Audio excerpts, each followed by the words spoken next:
Hi everyone, welcome back. If you're new here, then welcome. Tanchakia wa Amizami. I am Abigail, or Abby, Abigail Dishnikashon. About a month ago, I think now, I did the first of my Truth About Theater videos, and I did it on how theater is and always has been political. I kind of briefly mentioned there how the dictator-in-chief of the US did a hostile takeover of the Kennedy Center, and at that time it had already been stated that they were determined to cut all woke programming, and the children's musical Finn, about fish making friends or whatever, had been fully cancelled. I didn't mention the cancellation of Finn at all in my last video, but that was a thing already. Immediately after I posted that video, more stuff started happening, and I kept wanting to do a video updating that because it was just such a good example of what I'd been talking about with theater being political. But then every time I'd get a script started, there would just be more. Like, Lin-Manuel Miranda and the producer for Hamilton canceled the 2026 production that was going to be at the Kennedy Center, complete with a statement about how it was entirely because of what's going on there. Then there was a statement put out by the Kennedy Center's vice president or whatever about how their canceling shows for being woke was misinformation, and they gave a list of all the cancellations that have happened with the reasons why, which was hilarious, because first, Finn was nowhere on the list, and second, almost every single one was a cancellation by the artist, including Hamilton, which we know exactly what the reason for their cancellation was. So I had a full script for all of that, but then right as soon as I had the script done, Donald Dumpster came out saying that he never liked Hamilton anyway, and it wasn't very good. So I scrapped that, because clearly the situation was still ongoing, so I figured it would be better to wait and see if anything else was going to happen. So I waited, and oh my god, you guys. So, just this week, 2 days ago now I think it was, the Onstage blog article was posted on March 20th. Today is March 22nd, so, just this past week, Orange Julius Caesar came out and said that he wanted only non-woke musicals at the Kennedy Center. I'm gonna leave a link to the Onstage blog article about that one, because they said a lot of the same sort of things that I said in my last video. Theater is political, and always has been, but I actually laughed when I saw that he said that, because that is just... So, the guy literally got in trouble with Sir Cameron Mackintosh for trying to play Do You Hear the People Sing at his campaign rallies in 2016.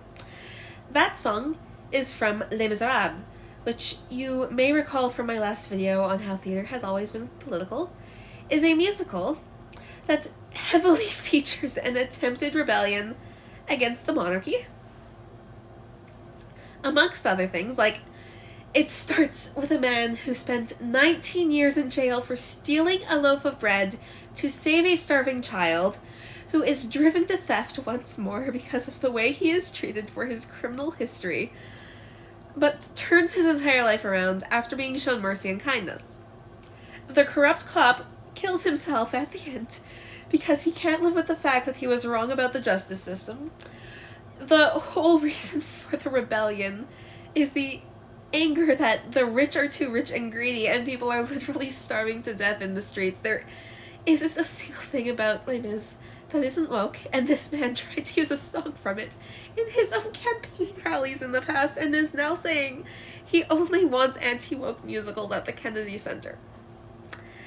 This lunatic has the critical thinking and comprehension skills of a doorknob.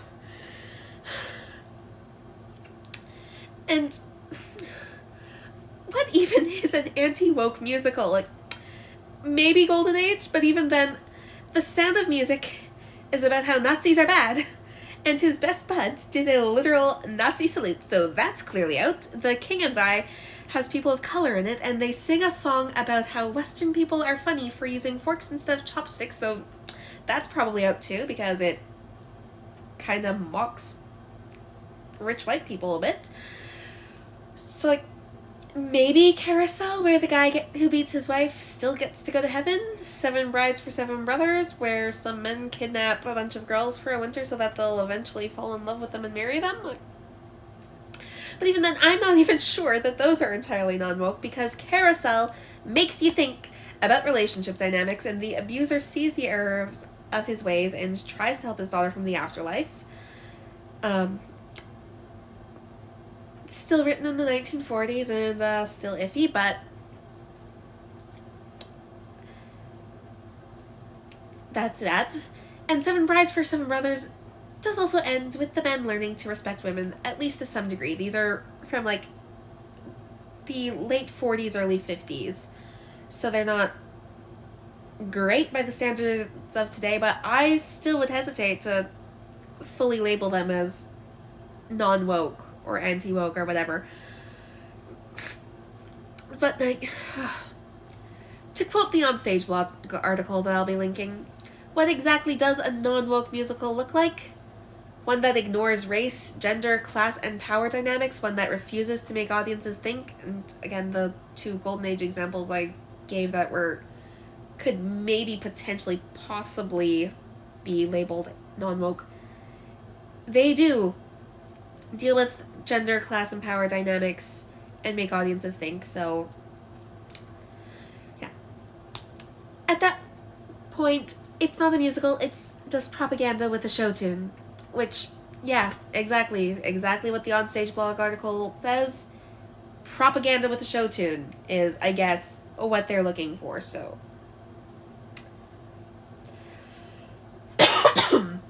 yeah, I think that they would just have to straight up write new ones. That, or just fully misunderstand the point of whatever they try to produce. So I think that's it for now. Thank you for watching. Don't forget to like and subscribe. Links to the article I quoted, my books, and my Etsy shop will be in the description. Etsy shop only ships in Canada currently, and of course I am Canadian, so for fellow Canadians looking to support Canadian creators right now, be sure to check it out. Elbows up. Thanks again for watching. Merci pour ton temps, and I will see you in the next video. Bye!